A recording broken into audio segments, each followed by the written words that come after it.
Those who don't know you, for those who will be knowing you soon, give us, a rundown what you do. Most Yeah. definitely. First and foremost, I want to say thank you for allowing me to be on your platform. That really means a lot. So I'm an R&B singer. Um, I've been doing this for about, I say, 3 years now. I started in 2019, and I started singing in 2018. So I only been singing for 4 years. So yeah, that's what I do. Okay, okay. Um, what song or like moment of doing this really confirmed for you or clarified that this was like your passion? Um, I would say, okay, the first song I put out was trash. So maybe not that song, but I would say that song is what like kind of guided me into doing this and being like, okay, you can do this. This is what you want to do. But I wouldn't say it was more so a song. I would say it was more so like my inspirations, the people I look up to, like Usher and Beyonce, just seeing them do this and being successful and see how much fun they have and just seeing their artistic view and how they what they bring to the music industry. I feel like they more so inspired me to be like, okay, let me do this and really put my all into it. Okay. So I know some music artists that I know they write a lot versus like actually recording the songs. With you, is there more writing versus recording, or is there more recording versus writing? It's definitely more writing, and it definitely overwhelms me because I have like all these songs that I had to record. So it's just like, and then my recording process is very tedious because I like to make sure that everything is perfect per se. And it's just like, it's really hard to try to get everything down pat. And it's like, I never stop writing. So it's just like accumulation of songs and more songs. And it's just like, eventually I had to stop writing and be like, all right, let me get in the studio and let me try to get all these songs down. Okay. Do you listen to like that R&B soul music, or are you like, though this is your genre, like do you listen to that, or you like listen to trap or something I like that? uh I definitely do listen to it. I'm not gonna say I'm a big trap. I'm not a big fan of this era's like rap. I more so listen to like back in the day, like Biggie, Tupac, Jay-Z. I listen to more so that. But I'm definitely R&B. I listen to rock, pop, but I love R&B, so that's what I listen to the most. Okay. Now, when it comes to making your songs, do you have a team behind you that's like mixing and mastering and producing, or are you like the one man band? As of right now, and as long as I've been doing everything by myself. I wish I had a team. Sometimes I wish I did, and then sometimes I'm very content doing it. But yeah, it's just me for right now. Okay. How was that like carrying that load of making like all the steps for the song? Sometimes it's like very really frustrating because it's like I can't put out as much content as fast as I would like to, and I can't be as creative as I want to because it's like I have my hand in so many different hats. I can't just like focus on just the artistry of it. I got to focus on the mixing, the mastering, the artistic view of like photos and videos and how to keep up with Instagram. So it's like sometimes very really overwhelming, but then sometimes it's just like it's fun and I appreciate it because I know that when I get big, I'm going to like look back like, dang, I wish I could go back to that moment where I was just doing everything by myself. So Okay. just What ways do you plan to gain more followers, fans, and things of that sort? Because like now artists can't really go out and perform. That's where you like grab some more followers. Cause like there's a new person at the show and they get to see me. So what ways are you gonna figure out like how to work around that?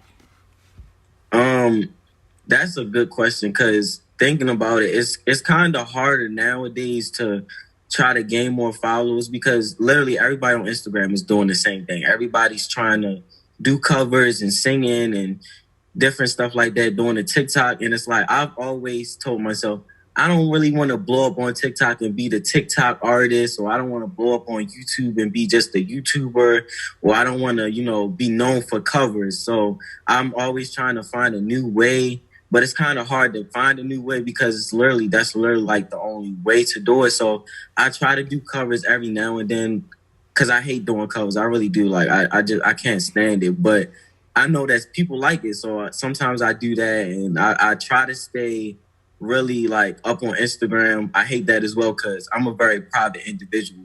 I don't really like letting people into my private and just into my dome for real. So I try to be more, open with that. So just trying to stay more consistent. Also, just supporting other artists because I feel like that's very important. Because I feel like a lot of nowadays people don't really do that. People don't support other artists and what they're doing. So I just try to support other people that I like and feel like they grinding and stuff like that. Okay. So far, which platforms have you used like to build the following that you have already?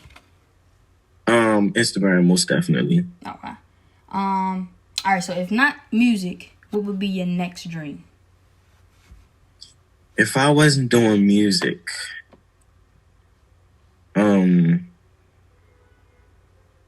I feel like, I mean, this just goes to what I'm doing in college, but I feel like something politically, like being like a speaker or just being like something for Black people, because I love speaking on Black issues and just what's going on in the world and how to better our community and make our community more cohesive and just blend everybody together and just talk on the issues and stuff like that. Okay. What are some things you think the Black community could do better or could be added to work on making us cohesive?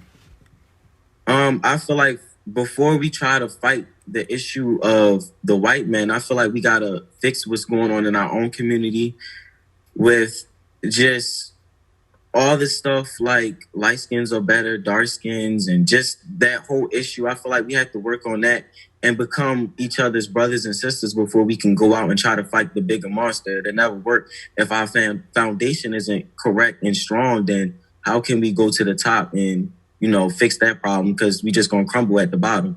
And that's what I'm seeing a lot. And now in today's society is that we all trying to focus on what's going on with them, but we don't even got what's going on in our own community. So, Okay. yeah. Okay. I see you. All right. Time is a project you dropped last year. Yeah. Is this like your first project, or is like this is one of many, but it's like the first project? I would say most definitely the first and last until I get like just until I get into like bigger into the industry, because I learned something from Russ, the artist Russ. I don't know if you know him, but he said artists need to stop putting out projects and put out more singles, because it's just like, why are you putting out projects for somebody just to listen to the first song? And it's just like, if you put out singles, you get more traction that way, and more people are like, okay, it's a single, instead of listening to a whole project. People don't know who you are. People don't really care to listen. You don't have any like quote unquote fans or anything like that yet. So just put out singles until you gain that traction, and then start putting out more projects and stuff like that. Also, I feel like, I'm not a big fan of Tom, because I just feel like it was rushed. I feel like a lot of people bailed on me, and I just feel like at that time I didn't really know nothing about mixing and mastering, and the person I had, they bailed on me. So it's just like a lot of stuff, and I felt like I had to put it out. So then I put it out, and it's just like when I go back and listen to it, I just find so many different problems with it, and I just, but I love the songs. I just feel like they could have been better. Okay, so from that project, what was your favorite song and what was your least favorite song, and why?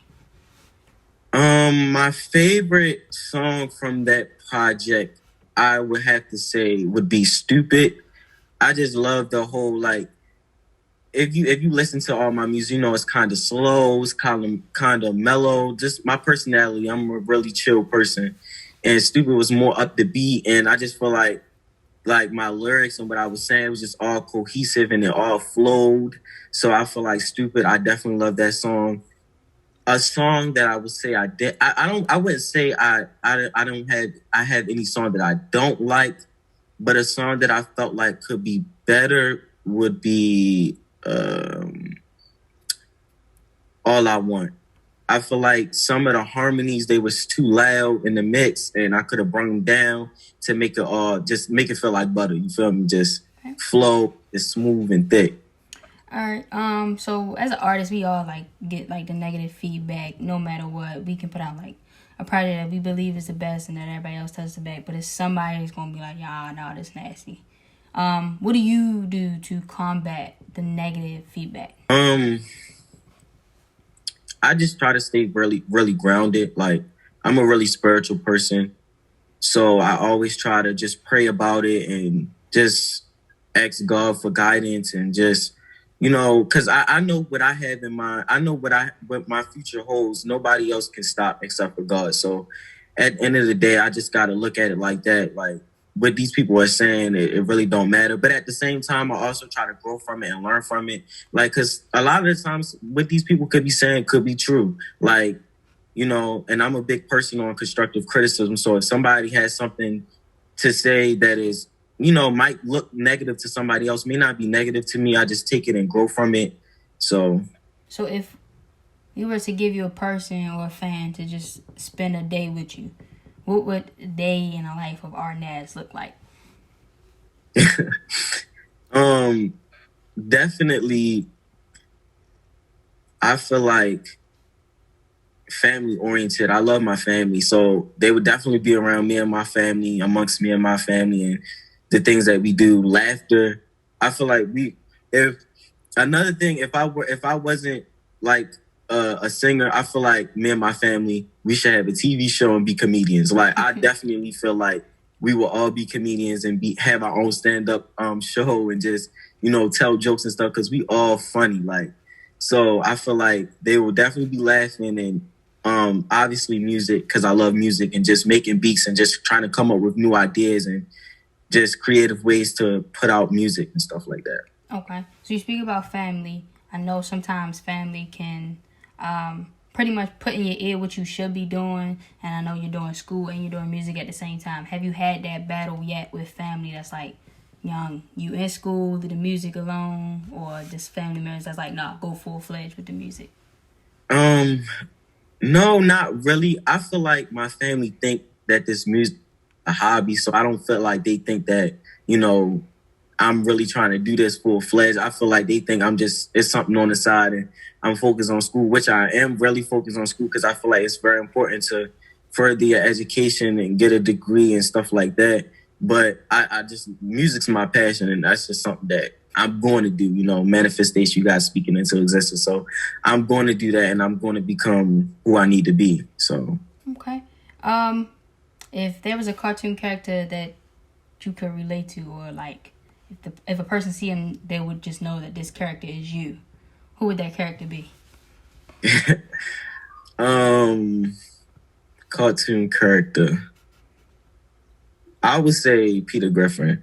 Because first of all, he's stupid, he funny, he playful. Like, if you get to know me, a lot of people that know me, they know that I'm funny, like I like to play a lot, like I'm a big kid, like, I'm just I'm a big kid at heart. Like, I still do flips in my bed and stuff like that. So it's just like I'm a kid, so I feel like Peter, he embodies that, like, at least some parts, not everything, but yeah. Okay. All right, so I see on your page, most of the time in your video, you got a good, Durag, fresh Durag. Got a lot of them. How much do they mean to you? I love Durags, man. They just, I wouldn't say they mean a lot, but you know how every artist, they have something that, like her, she got her glasses, and other people, they got other assets that make them who they are. So I guess, as an artist, I try to find something that trademarks me, like, oh yeah, that's him. That's his thing. So I try to make that my do-rags, because I just, I really mess with them. I got like so many different colors. I'm trying to get some more, but I really mess with my do-rags. Okay. How would you sell a person on your artistry if it includes the do-rags? Because when people like want to manage an artist or take on an artist, they pretty much want to change like their whole like get up. How are you gonna market yourself to make sure they include these do-rags? I feel like sex sells. So, I feel like, you know, women love that. They love the that whole look, the whole, you know, rough guy but sexy R&B. He can sing to me, so you know, just sell that to him like, oh, it's sexy. The women gonna love it, and I feel like they'd take that. Okay, okay. All right, that's a good comeback. That's a good comeback. All right, so finish the statement. For Aarnaz, 2021 will be. For Aarnaz, 2021 will be the year of completion. Okay, all right. Expound on that. So I say the year of completion because I feel like for so long I haven't. I'm a big person on completing what you finish, start what you finish what you start, vice versa. So before this, I've always felt like I wasn't good enough. So I would start something and then not finish it, or I would start an idea and not follow through with it. So this year, I just really want to like believe in myself and know that I can do whatever it is that I want to do and just complete everything and just put my all into this artist stuff because this is something that I really want to do. And the only way to do it is to complete. So Cool. Well, thank you, Aarnaz, for being a guest today on the show.